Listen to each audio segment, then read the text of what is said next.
The most recent property added to Saving the Old Properties is the Jim Jones Boyhood Church.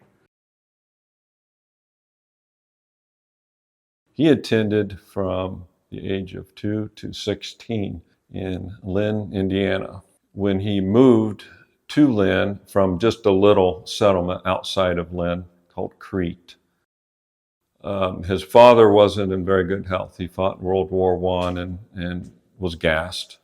So he had very low lung capacity. So the family was poor. And Jim Jones was one of the children that, when they moved in, was fairly close to the church. The church, especially the neighbor lady of the church, she brought him into the church. And he was so awestruck from the church doing what they did for him, just out of kindness. He didn't owe him anything. He didn't have to do anything. It wasn't like, oh, here's a rake, go out, rake the yard for a meal. They just brought him in to help. And he just really found that so unreal. So the church was built in 1910, and Jim Jones would have been there around in the early 50s.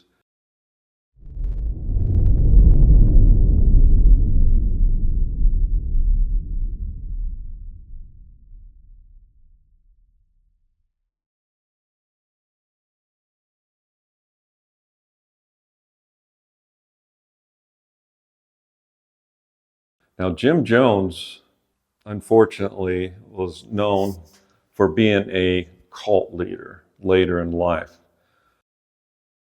He had the church in Guyana. In 1978, he had a lot of people drink arsenic-laced Kool-Aid and ended a lot of lives.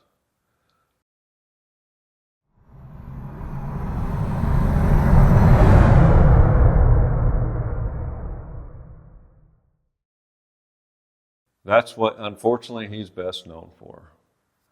When you hear about all these people dying in Guyana from a cult leader named Jim Jones, this is the church we're talking about.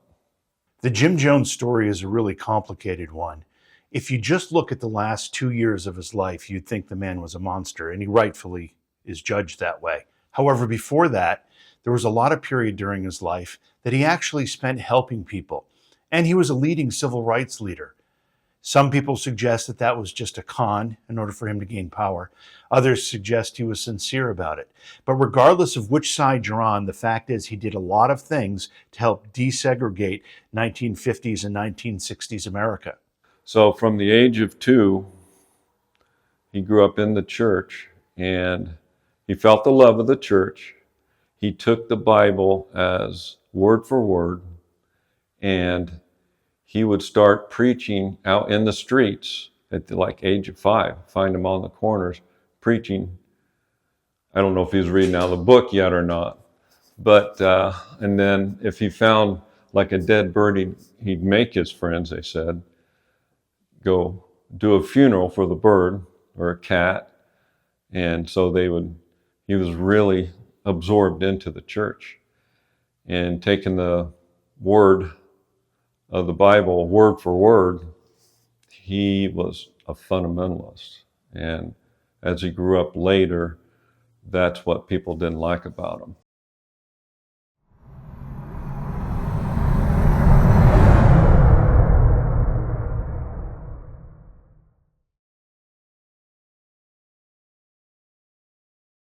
One of the things Jim Jones did that was shocking to the people of Indiana at the time was that he adopted multiracial children. He adopted Black, Asian, and other children into his family. And at the time, that was unheard of. It was pre-desegregation. It was pre-civil rights era. And Jim Jones was a pioneer in that movement. When he got married, he adopted a bunch of children of all ethnicities. Jim Jones Jr. is African American. In Richmond, Indiana in the 1950s, no, that's too much. You're out of here. So he bounced around a little bit. Then finally he went to Indianapolis, where he got a lot of people off the streets. And he went downtown Indianapolis, bad areas, so-called, and got a lot of people off the streets. And they said that was just still too much for me. It was just still too liberal. So ended up going to California, where he's, don't know if met with open arms, but they didn't make him leave like they did the Midwest in the 1950s.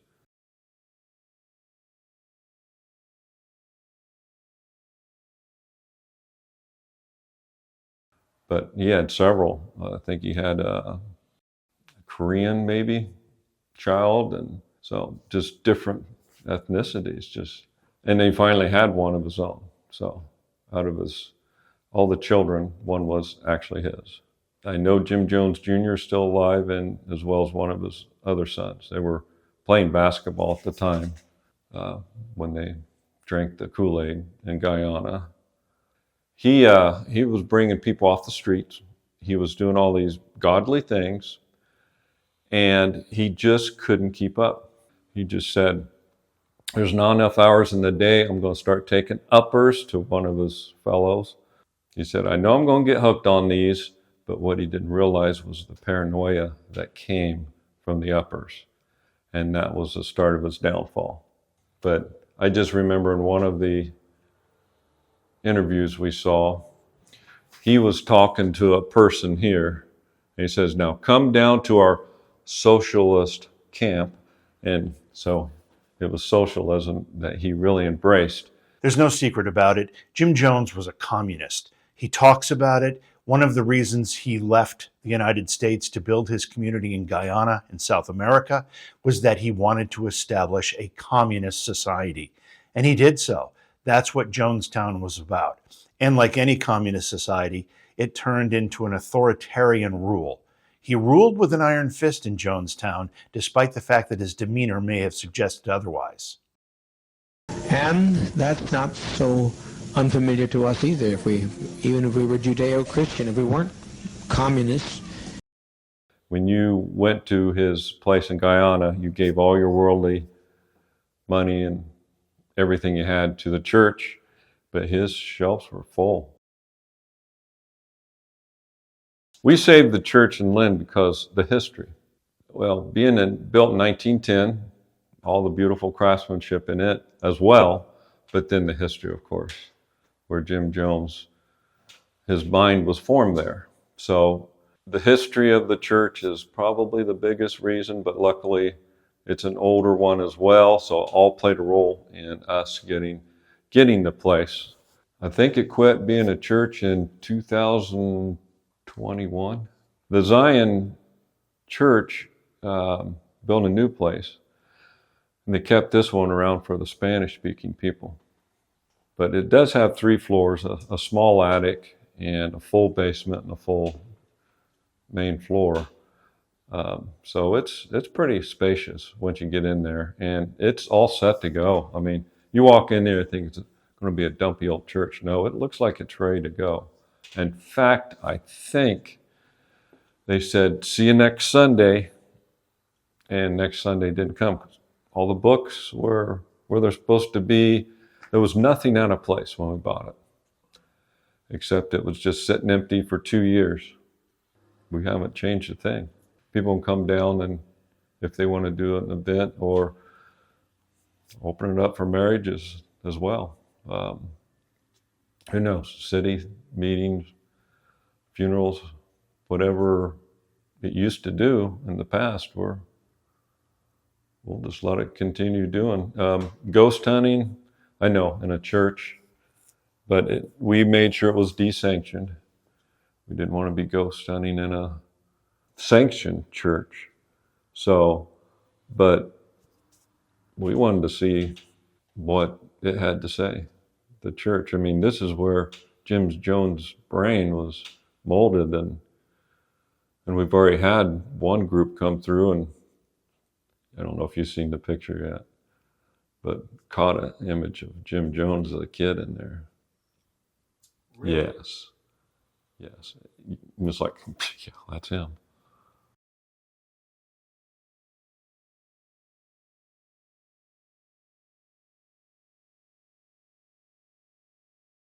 We hadn't got any demons we just, people talking, loud noises, a lot of EVPs. Definitely do EVPs down there. So it wants to talk, just don't know what it wants to say yet.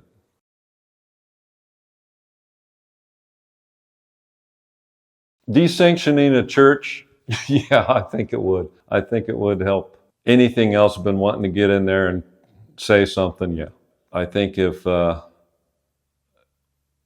wouldn't be allowed to talk, but I don't think it'd even be allowed in the doors as a sanctioned church. But now that's desanctioned, I think it's just open to anything. And we haven't really found anything terrible. Lots of things happening. It's just like a typical place right now, typical haunted place. We're getting, shadow figures. We're getting everything you would find in another place, except that place in the basement of the church. You got to let your eyes 100% get used to the dark. And there's no windows in the basement. So you can be in total darkness. You can't look at your cell phone, nothing.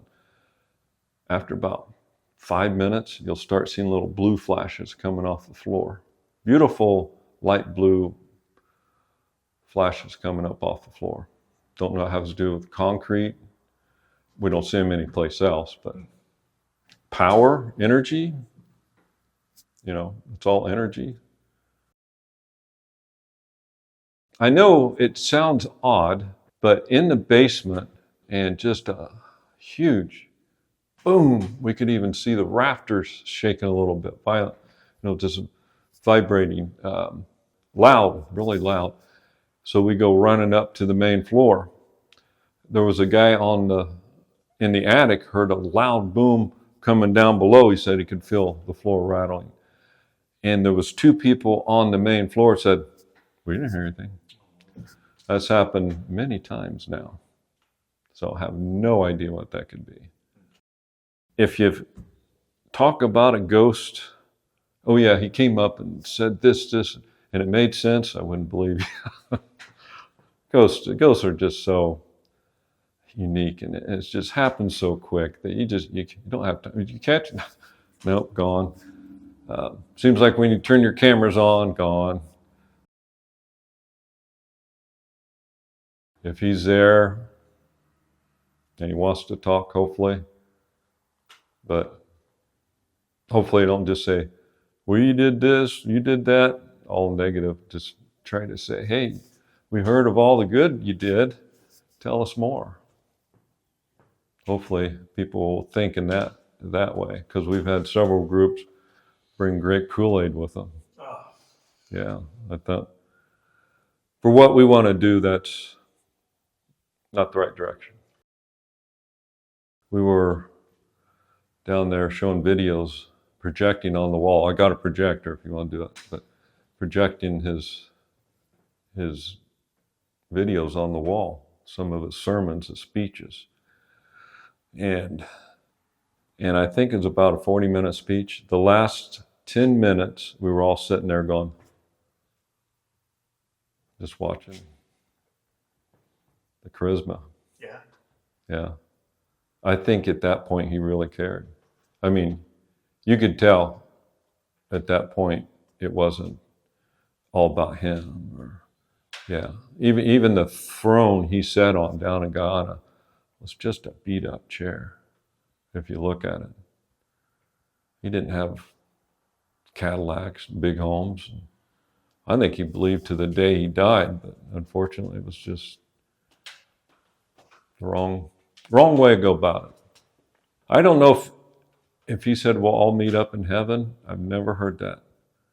Or if he just killed them just so they wouldn't be caught. What's that part? If we all meet up in heaven, maybe he was semi-rational. If he just wanted to die so everybody dies so nobody would tell the truth about what happened, that'd be different.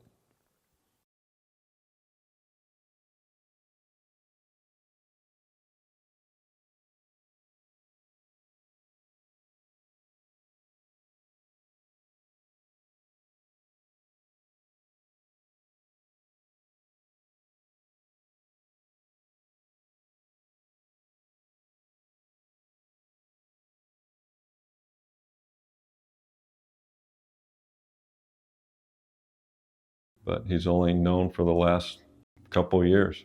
All the good was wiped out.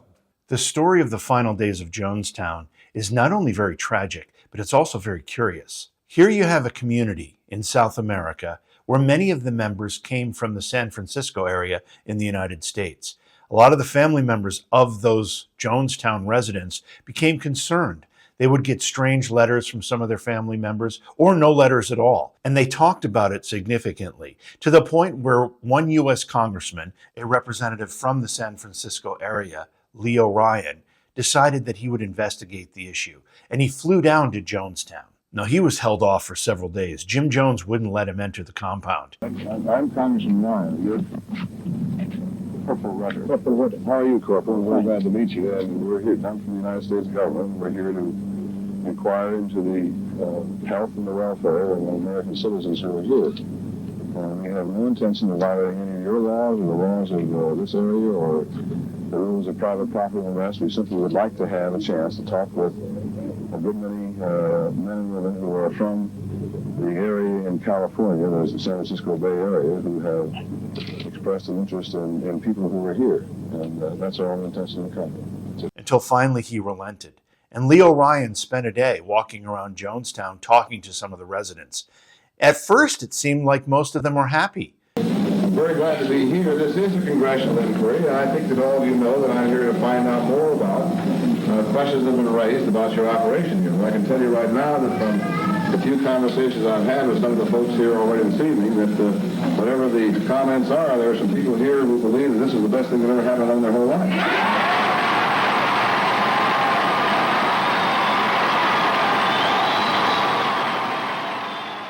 They were putting on performances, there was music, there was all sorts of entertainment, and most of the people truly seemed happy.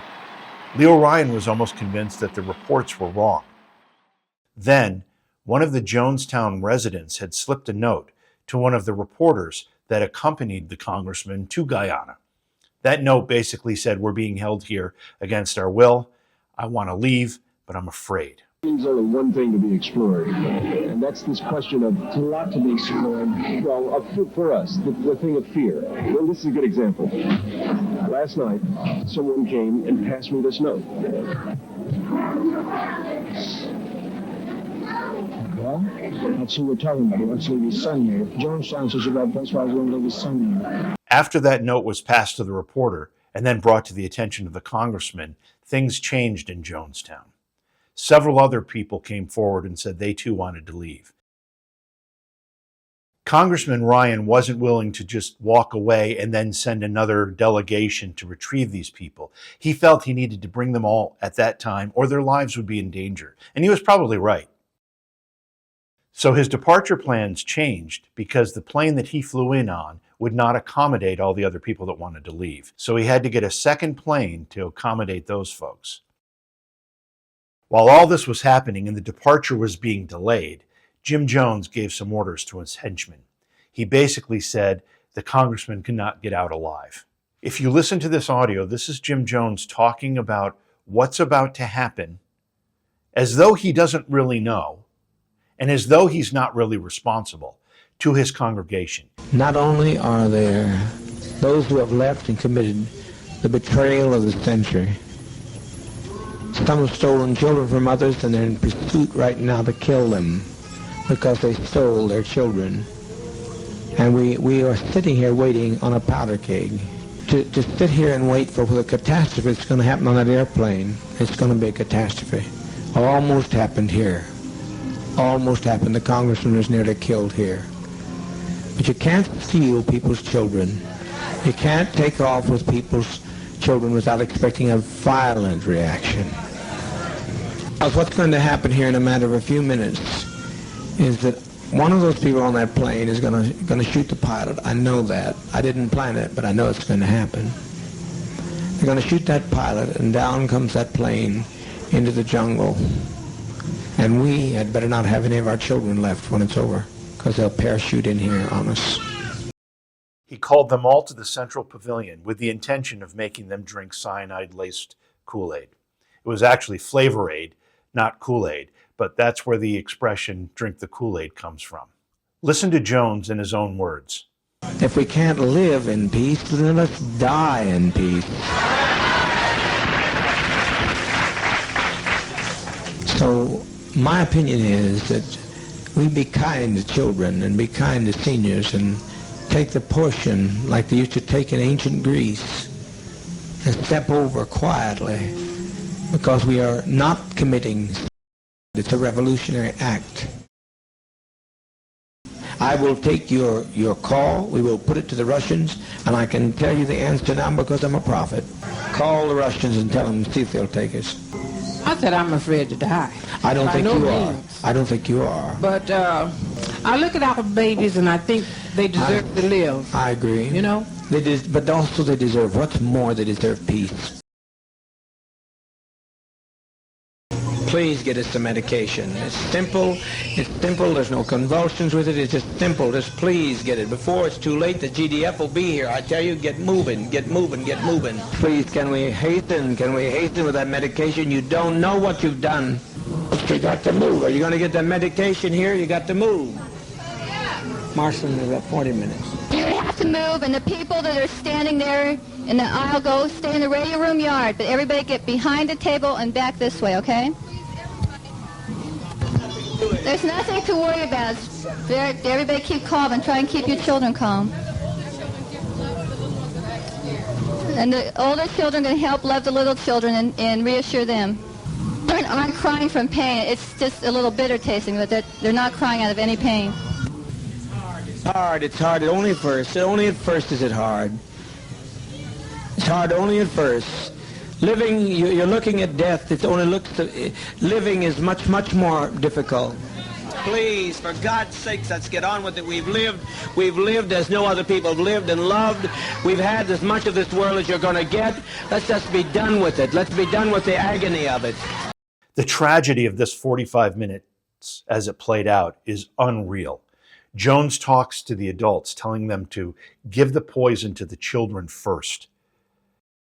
We're trying. If everybody will relax. The best thing you do to relax, and you have no problem. You'll have no problem with the thing if you just relax. Lay down your life with dignity. Don't lay down with tears and agony. There's nothing to death. It's like Max said, it's just stepping over into another plane. Don't be this way. Stop this hysterics. This is not the way for people who are socialist, communists to die. Mother, mother, mother, mother, mother, please.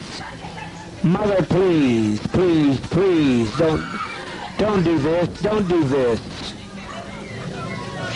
Lay down your life with your child, but don't do this.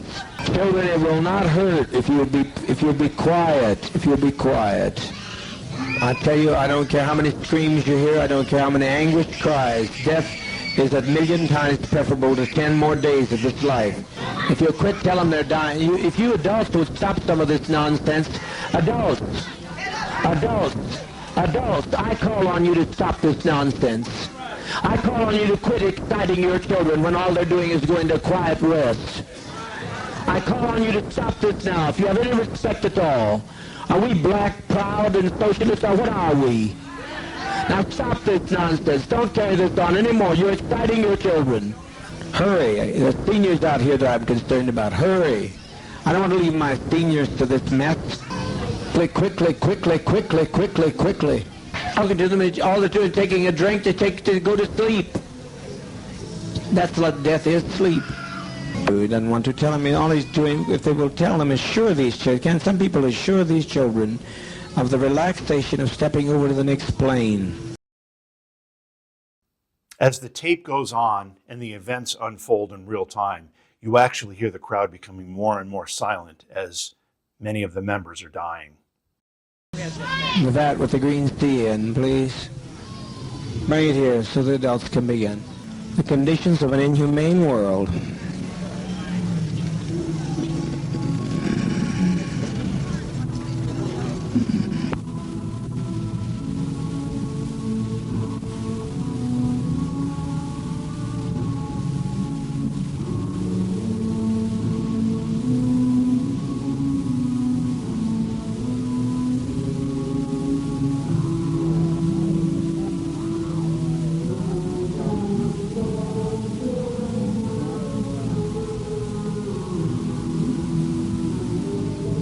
and the aftermath speaks for itself.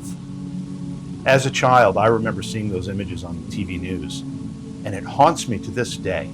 It's one of the most impactful news stories I've witnessed in my lifetime.